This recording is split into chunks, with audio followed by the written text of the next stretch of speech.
Hello, everyone, and welcome back to Chaos Creations. Well, it is hot. It is very, very hot at the moment. It's 39 degrees, which is 102 degrees, I think, Fahrenheit for my American friends. Hello, heatwave, and this is it pretty much for the next 5, 6 days.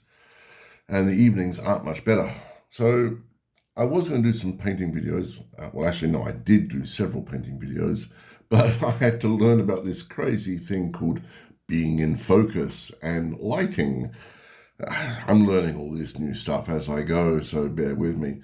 So I did do a video about how to paint up my undead in the fashion that I like. So you can do it in just a simple whitewash over your skeleton, and you get a pretty good effect. But I like mine a bit more crispy and a bit more darker brown. And the reason for this is the Tomb Kings book. Now, if you have a good look at some of the Tomb Kings in here, let me just find one to show you the prime example. Here we are. So all the skeletons look like they've got a little bit of meat on their bones that's sort of like bleached into it and so forth, or stuck into it. I don't like the pasty white look, and the brown, light brown wash is nice, but for me, it's just a little bit too boring. And, I see people, I've seen videos in the past, but they're going like, all right, now, this is a dragon skull, so it's huge, but they've got this tiny little, like, skull on the skeleton warrior. They're going, now we put on the skeleton horde, and now we're going to lightly dry brush the eyelids in a white sort of tone, and then we're going to apply some, of this lighter color. And I'm like, really? You're going to do 600 skeletons and you're taking this much time on just the skull, let alone the rest of the body, on one skeleton? For me personally, for rank and file, that's a little bit too much. Don't get me wrong, if I really wanted to, I could, but I want to go out there and start playing as quickly as possible, but I still want to have a gorgeous army. So what I do is simply this. Now I've got a pile of skulls here. Hopefully this one will stay in focus, and I can show you what I'm doing. And hopefully I've got the lighting in the room, but now I have to change the lighting regularly because I've got a window over there. So what works now may not work later on. Okay, so what I'm going to do is I'm just going to apply a quick coat of Kinslev flesh. Now I've got this little tray here which I use. Give it a good shake. Now, can you hear the ball bearings in there? I use ball bearings in all of my paints, even contrasts. I don't know why, just habit, I guess. But I do find even with the contrast paints, if you leave them, steady or sitting down for too long, it actually does have some goo at the bottom. So, it does help to put a ball bearing in them, nevertheless. But the way I use paints, that's not likely going to happen. So what I'm going to do is I'm just going to apply a very, very light coat of Kinslev flesh over actually I'll do the dragon as well, why not? So as always, I will paint on my hand first, and I'm just lightly applying this over the model. Now, while I have you, I have a crazy theory, and I want to know if anyone's thinking the crazy theory might be true. What if Games Workshop, Warhammer, Old World, actually topples the king of gaming, Warhammer 40k? Now, bear with me, it's a crazy idea, I know, but if you think about it, they are really sort of putting a lot of time and effort into the Old World. And it means the fact that they really are going to, do the full Monty with it and really try to, make a lot of money and show off a game and listen to players. Now, from what I understand, so there we go. It's got a nice coat of Kinslev flesh over it. Now, I want that to completely dry. So I'll just put that down for the moment and I'll work on the dragon. So the reason why the Old World failed last time was a couple of reasons. Number one, they had troubles with copyright because you can't copyright the word elves, you can't copyright, undead or zombies and so forth. And that was causing them some headaches. And also the fact is,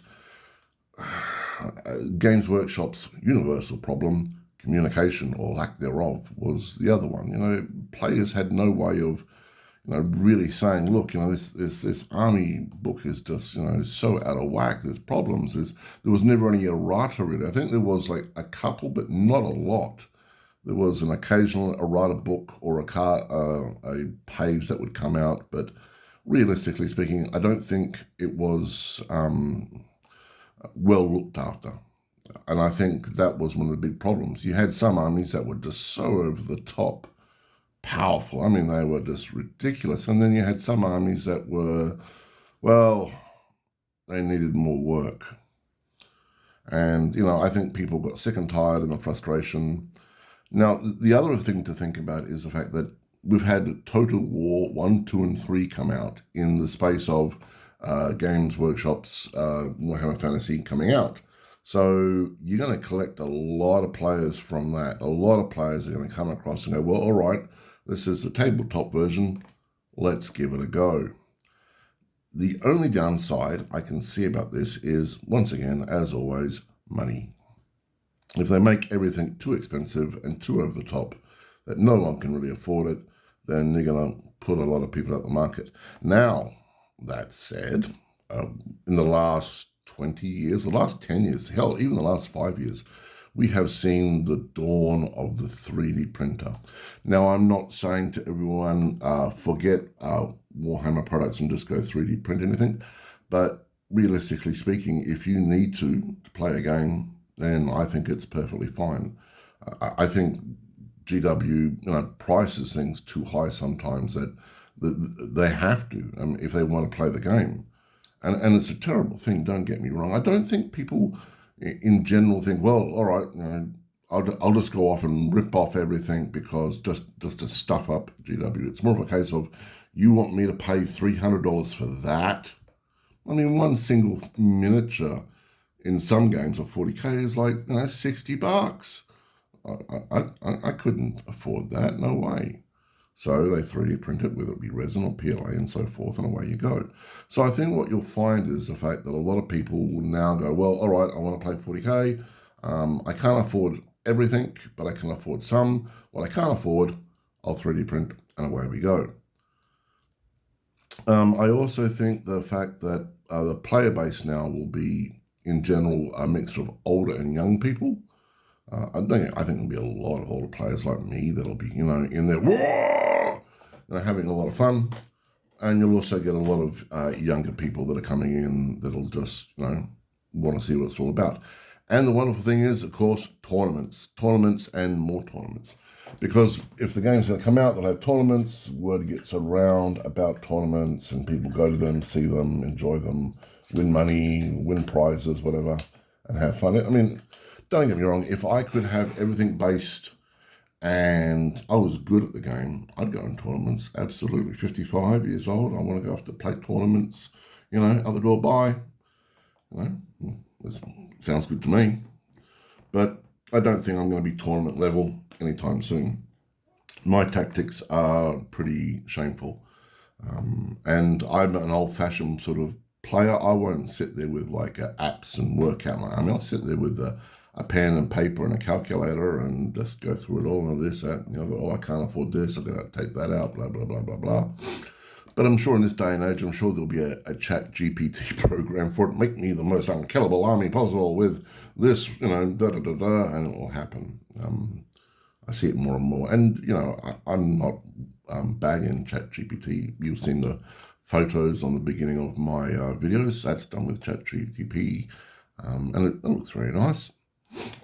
Okay, so it's been given a nice dose of the Kinsler flesh. Oh, there is one more thing before I get that. Means that the game may take 40k off the top ladder as being the most popular game, and that's you guys. If we talk about it a lot, if we promote it, if we're out there buying, kit bashing, playing around with it, talking about it, us as the players will keep the game getting bigger and bigger and bigger. And look, GW's 40k has been, sitting at the top of the ladder for ages. I think Old World will topple over Age of Sigmar easily, not a problem. I think things like Warcry and Kill Team and so forth, that'll just be swept aside. I mean, they're not going to get rid of them, but it'll start climbing up the popularity ladder. It will get more popular, hopefully, than Horus Heresy and Legions Imperialis. No offense, guys, I'm just saying. But 40k is the granddaddy. It's the one that sits at the top. But the more we talk about it, the more we play it, the more we buy miniatures, the more stuff we involve ourselves with the game, the more popularity will grow. Communication from GW and to GW and a few other bits and pieces, and the game could just skyrocket. It could actually knock 40k off the ladder. I'm not saying it would forever, but I think we would find the fact that 40k would be sweating, going, well, they are getting popular here. Anyway, that's my babbling. I would love to see. I don't know if I would like it to topple 40k. It'd be nice, but I would just like it to, spend some time around for the next 30 years. That would be great. Nothing wrong with that. It doesn't have to be the best game in the universe. Well, I know it's the best game in the universe, but we will see. All right, so after I finish these today, I'm then going to be getting out the skeletons and gluing them away. I do have my nice bag of Scorpion King shields to put on them, but I'm not going to put them all together. I'm going to save 6 because I need them for the chariots. And I'll also do another video on some of these horsemen. Now, as you can tell, hopefully if it gets on focus, these were printed at 0.2, so the horses are a little grainy. And I'm going to show you how to cover that up and make sure it disappears so it looks like a normal horse to the best of my ability. I mean, you can only do so much with smoke and mirrors, but we will see. Oh, it is in focus. Man, my lighting actually has worked. Okay, so we have the skeleton skulls here and the dragon skull. So all we're going to do is we're going to find skeleton horde. Now, as I say before, I've got this like little... Well, that's out of focus. That little rack there is for all the paints that I'm using quite regularly. So that'll be my Skeleton Horde, my Kinston Flesh, that is Cryptek Armor Shade Gloss. I use that to make gold look a bit more rustic. Croxigore, which I've used on lots of shields. And that is Contrast Gore Fur, because I use it on the brown to give it a woody effect, like the staffs and so forth. It's nice and easy. And that's a wonderful thing about Contrast with the new world. In a lot of respects, it's going to be quicker to paint your miniatures. And don't get me wrong, I'm sure a lot of people will just go the old school method of the base and then the glosses and then the dry brush and then this, that, and the other. But for a lot of us, wash, contrast, or airspray, and away we go, and we're done. So, I'm mixing up the old Skeleton Horde, and what I also do is with this I use it as a holder, so the chances of knocking it over are even less. Now I tend to get a smaller brush whenever I'm doing just a simple wash, because you don't want too much on the brush at any one time. But knowing me, I will always put a bit too much. Now all we're doing is just one coat and we're just applying it, okay? So all we're doing is just putting it all over. Now, my concern always with whenever I do this is that I'm going to wipe away some of the, Kinstiff flesh or some of the white underneath, because, it's not dried completely, which is a little bit of a joke in this weather. I'm sure it was completely dried 10 seconds after I put it down. So I'm just washing it in and over. I'm trying not to go too hard with it, not getting too much in the recesses. And the look you're getting, hopefully, on the screen is a bit more of a dirty sort of bone color. So what you're looking for is a bit more like out of the books. It's a bit more browner, a little bit more better than that white look. And it's not too over the top. You can still see the fact that it's a skeleton, and it looks a lot better for me personally. And then you contrast that with your beautiful golds and your, blacks and so forth from your skeleton, and it looks really beautiful. Now I'll just do the same again with this skull. So it's been given the black and then a dry brush in white and then a dry brush in the Kinsley flesh, and we'll just give it a wipe down. Maybe I should have bought a bigger brush for this.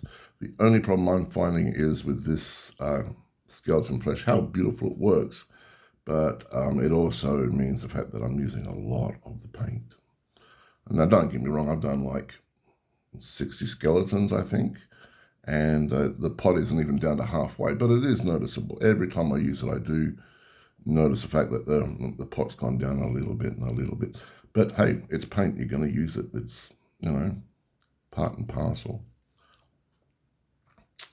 I hope everyone out there is, if you're in Perth, Western Australia, and I do know that I do have a couple of people in Perth that are on my channel. I hope you're staying nice and cool on this hot day. If you're at work, please stay hydrated in the evenings and so forth, which is when most people more likely watch this video. Just make sure you stay cool. Nothing more annoying than going to bed when it's sweating and hot. Ugh. Not that I sleep much anyway. I tend to sleep about 5-6 hours a day if possible. Less the better. Anyway, that's just me. Okay, so that's it. It's looking pretty good. So yeah, you get a sort of browny sort of look about it, a bit more sort of undead-like, out of the book. So it's, that sort of meat on the bone that's dried sort of look. Now, if you want to do the standard way, that's perfectly fine. But this is some older ones that I did this morning when I wasn't understanding how to focus and such. And it has that beautiful. Now, what you can do, I guess. All right, let's experiment a bit here, guys. Let's bring out. What can we use? The Kinsley flesh again, or do you think we should use some wraithbone? Let's use a bit of wraithbone. Let's be adventurous. So we got. We got some screaming skull layer. That's sort of bone-like, isn't it? So let's just give that a quick. I won't be using that brush, will I? Let's give it a quick dry brush. Okay, no, that is not your camera wobbling around. That is me. So let's just give this a light dry brush in some screaming skull, shall we? And let's see if that looks any better. So I've got the screaming skull over there, and we're just going to give this a very, very light dry brush.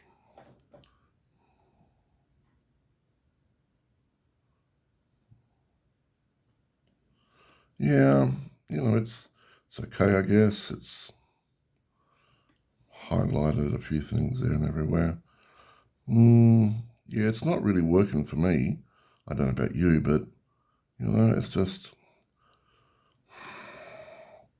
it looks okay, I guess, but to be honest with you, it looks like too much hard work. I want the skeletons to look nice, look pretty, and get them on the table. This is just like adding an extra layer that, while nice, it really doesn't do that much. So, all right, so that's the skeletons there with the dry brush of the screaming skull. It looks all right, I guess. It's just not really me. And I guess you could use like Kinsley flesh on that one to bring it out a little bit more. But to me personally, no, I think that looks perfectly fine. Oh, in focus, Jim. Here we go, buddy. Mr. Chaos, in focus. Yeah, so that for me works perfectly fine. And I think that is quite suitable for bone. Now, when it dries up, it's still a little bit wet there. It'll come up like that, and the horns there and so forth. It's very meaty brown, and it works well, and I'm very happy with it. Okay, so hopefully this will, what I do is I always just pop it on the computer, make sure it's all perfectly fine, that there's no swear words, because I do swear like a sailor at times, and the fact that it's all in focus and looks pretty. And then away we go. What will happen now is I'll more than likely have an ice cold drink while this is rendering on the computer. And I will then start putting everything aside and start gluing skeletons together. I might do some chariots as well. I don't know. See how I do. I'm not going to do a video on that. No one needs to see me, sitting there going, get in there, you little bugger. But I will do a small video of them once they're all put together and so forth. Anyway, everyone have a great day. Any questions about the painting, let me know. This is part one. I will do a full painting tutorial later on once I feel a bit more confident. Like, subscribe, share with your friends. Keep cool, stay safe. Chaos, signing off. Bye-bye.